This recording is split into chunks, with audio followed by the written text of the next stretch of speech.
The packed church sanctuary in suburban Columbus, Ohio, buzzed with hushed prayers and sniffles as the pastor stood before a large framed photo of Trevor Harper smiling in his high school graduation cap. "We gather today to lay to rest the son we once knew," the pastor said, his voice heavy with practiced sorrow.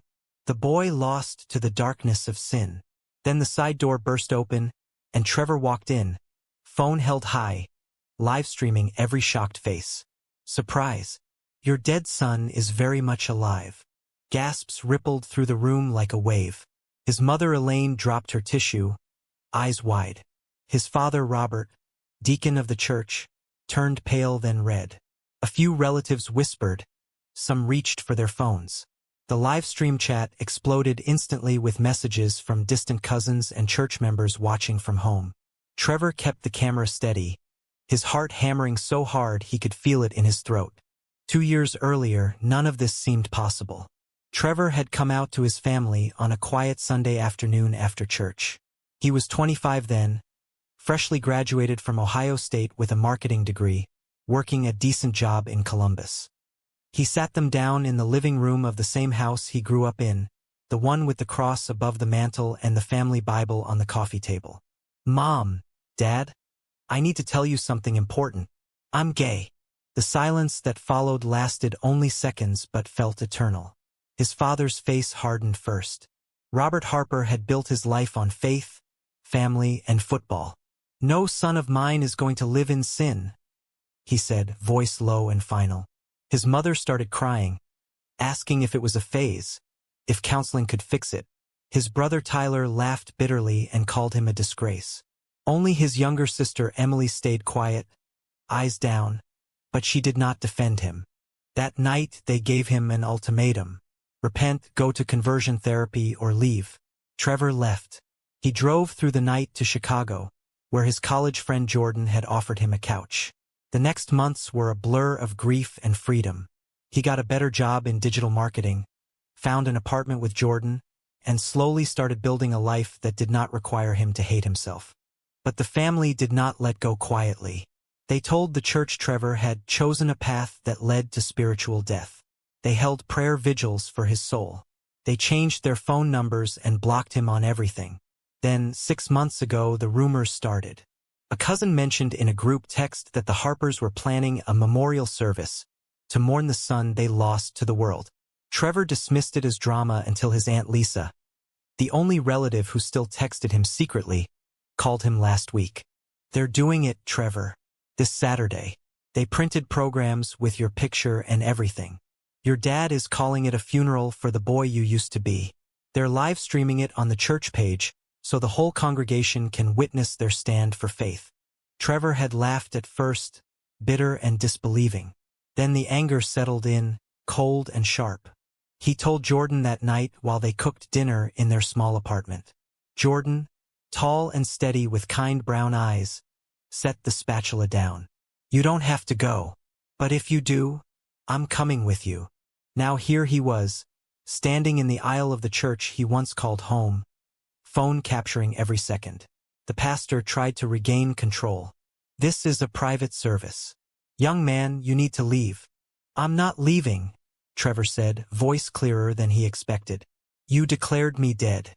You invited the world to watch you bury me. So I'm here to show them I'm still breathing." His mother stood up, tears streaming. "Trevor, please. This is hard enough." "Hard for you." The words came out sharper than he intended. "You told everyone your son died because he loves a man. You chose this spectacle over me." The chat on his phone was blowing up. Comments poured in, some supportive, many outraged, a few calling him possessed. He felt the weight of every eye in the room and every viewer online. This was no longer private family pain. It was public now, raw and irreversible. Robert stepped forward, jaw tight. "You have no right to be here. Not after the choices you've made." "I have every right," Trevor answered. "This is my funeral, Dad, and I'm crashing it." The room erupted. Some people stood, others stayed frozen. Trevor kept filming, knowing the next minutes would change everything. Trevor lowered the phone slightly but kept it recording as the chaos settled into a tense standoff.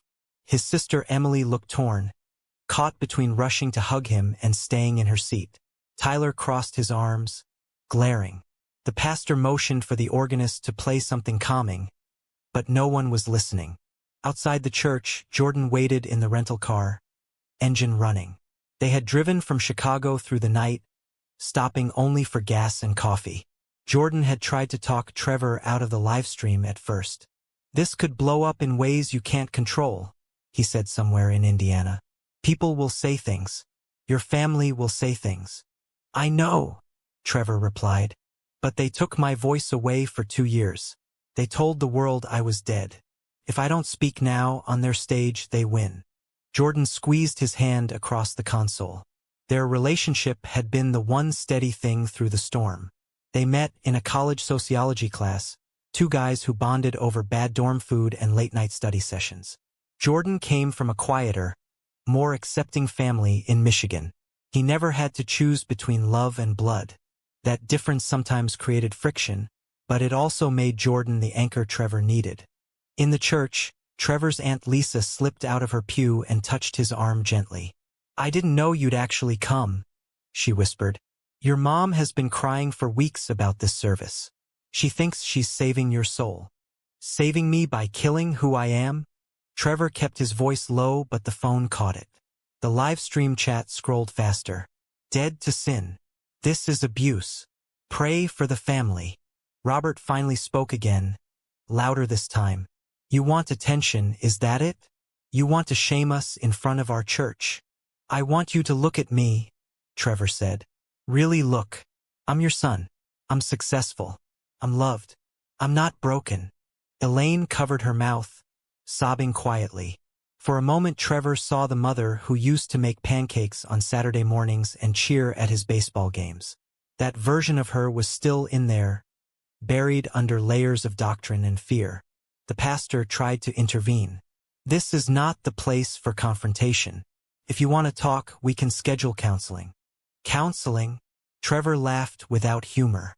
"The kind where you tell me to pray harder so God will make me straight? I tried that for years, Pastor. It almost killed me." He flashed back to the nights after he left home, lying on Jordan's couch, staring at the ceiling, wondering if his father was right. The shame had been so heavy some mornings he could barely get out of bed. Jordan was the one who found him a therapist, who held him through the panic attacks, who reminded him daily that being gay was not a sentence to hell. Tyler stood up now. "You always were selfish. You couldn't just keep it to yourself. Had to ruin the family name." "The family name?" Trevor turned the camera toward his brother. "You mean the one where Dad preaches love on Sunday and disowns his own kid on Monday? That's the name you're protecting." A few older women in the back nodded reluctantly. Others looked scandalized. The live stream numbers climbed past 500 viewers. Trevor felt the power and the terror of it. Every word he spoke was being recorded forever. His father took a step closer. "Leave now, or I will have you removed." Trevor met his eyes. "Go ahead. Call security. Let the world watch you throw your son out of his own funeral." The tension stretched like a wire about to snap. Elaine whispered something to Robert. For the first time, his father's shoulders sagged just a fraction. Trevor wondered if any of them had imagined it would feel like this when they planned the service. Jordan texted him, "I'm here if you need me. Don't let them break you." Trevor took a breath. The real fight was just beginning. The church doors opened again, letting in a gust of cold February air. Trevor did not turn around, but he knew Jordan had decided to come inside. His partner walked up the aisle calmly, stopping a few feet behind him in quiet solidarity. The sight of another man standing with their son sent a fresh ripple through the congregation. Robert's face darkened further. "This is who you chose over your own blood?" Jordan spoke for the first time, voice even. "He didn't choose me over you. You forced him to choose between honesty and your approval."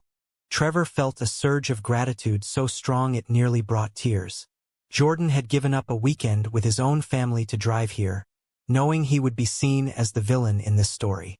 Their love had been tested by distance, by Trevor's nightmares about his father, by the quiet fear that one day Trevor might choose reconciliation over their relationship. So far, Jordan had never asked him to choose. The pastor cleared his throat.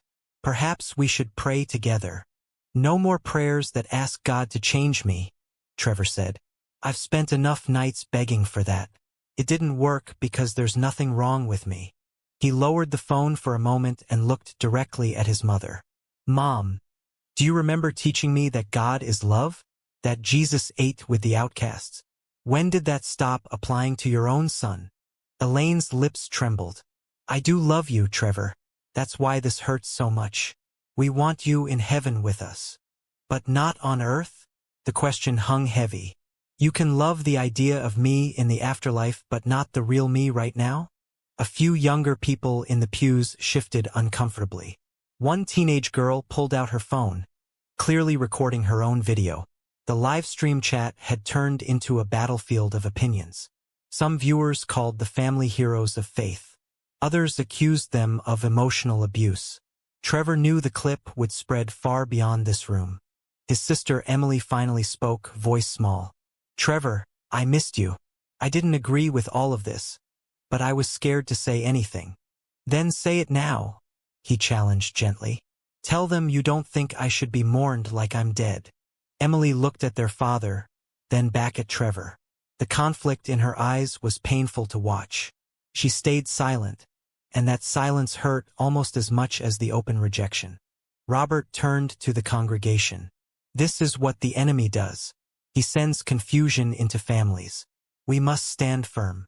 "Stand firm by erasing your son?" Trevor asked. "You wrote my obituary while I'm still breathing. You invited people to cry over a lie." He felt the exhaustion creeping in. The drive, the adrenaline, the years of swallowed pain.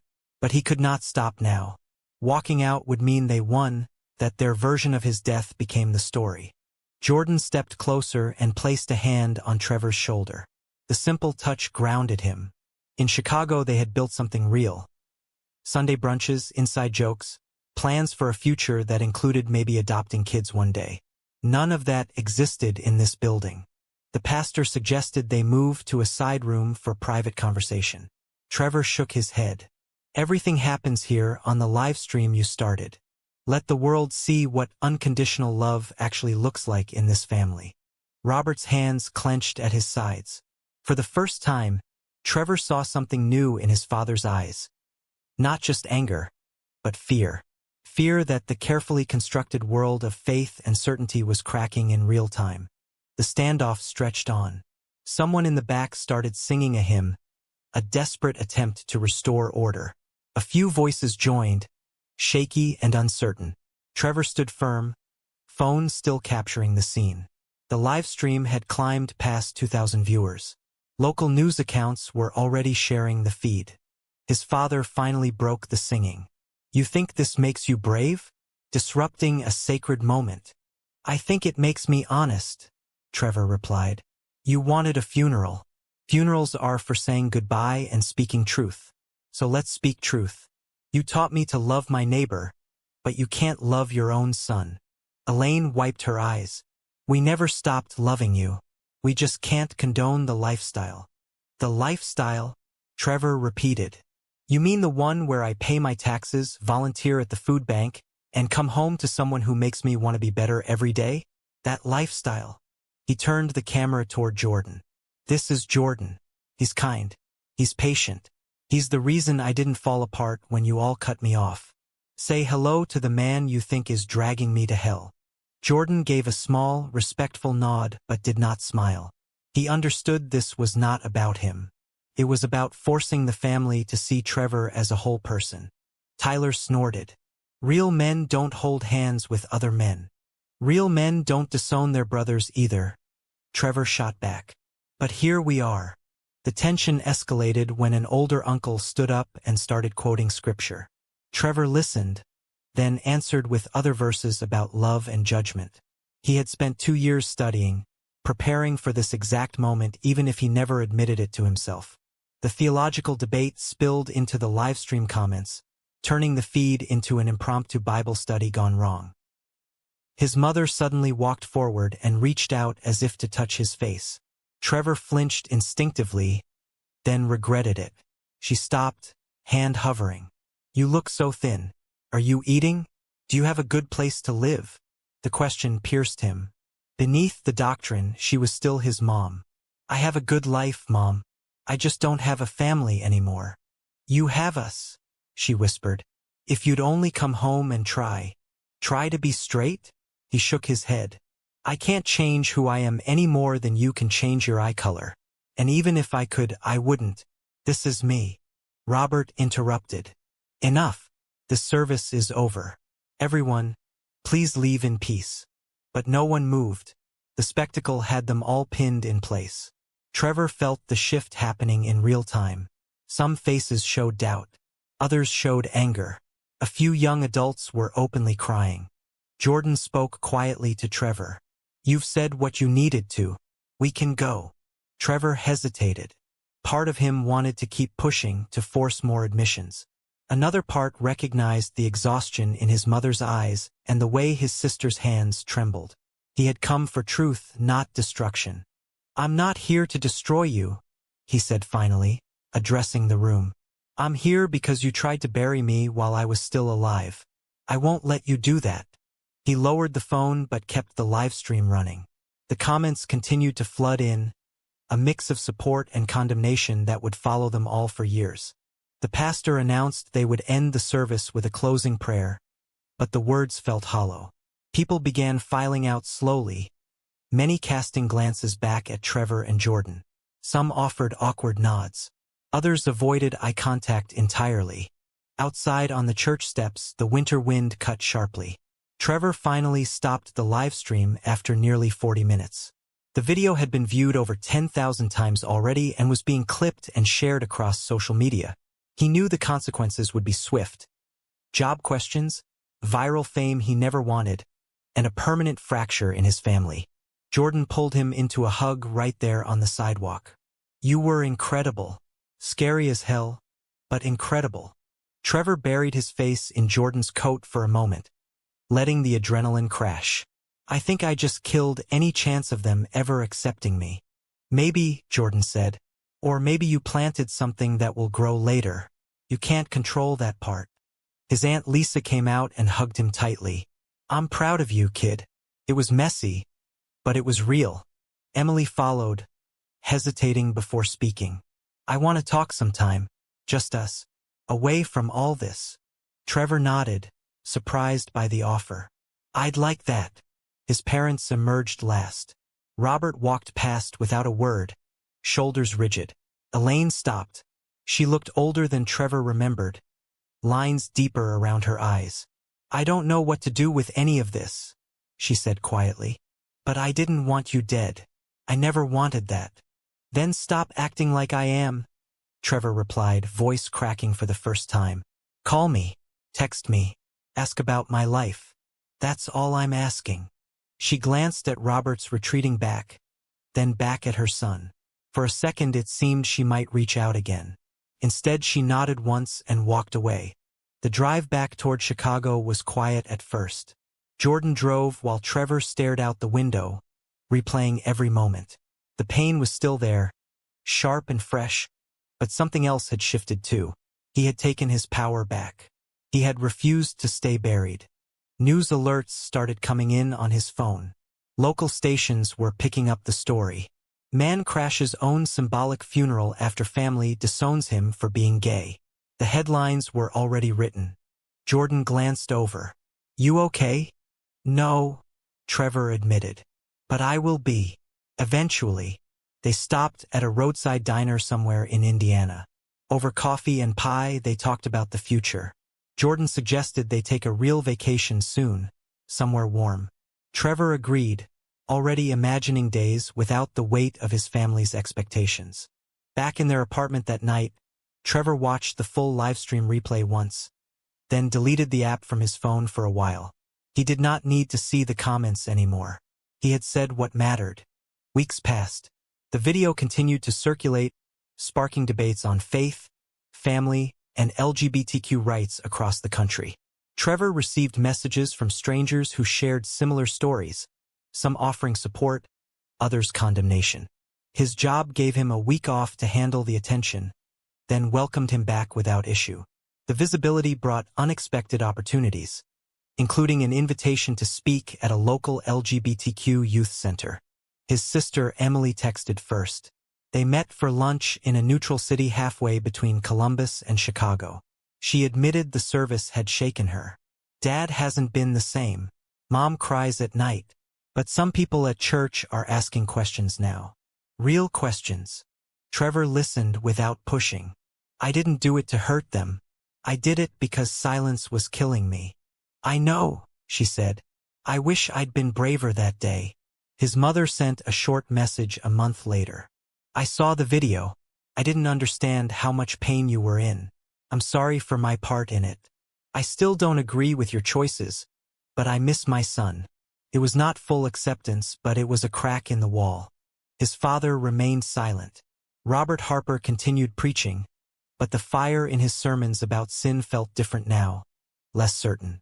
Trevor did not expect more. Some bridges burned too completely to rebuild in one lifetime. Through it all, Jordan stayed steady. They celebrated their 3rd anniversary quietly, cooking dinner at home and talking about maybe buying a house together one day. The experience had strengthened them, forcing Trevor to confront how much he had let his family's rejection define his worth. One evening, sitting on their balcony overlooking the Chicago lights, Trevor turned to Jordan. Do you think it was worth it? The crash, the live stream, all of it. Jordan considered the question. You got to tell your truth on your terms. That matters. The rest is up to them. Trevor leaned against him, the city humming below. He had lost the family he grew up with, but he had found the family he chose. The price had been high, the pain lasting, but so was the freedom.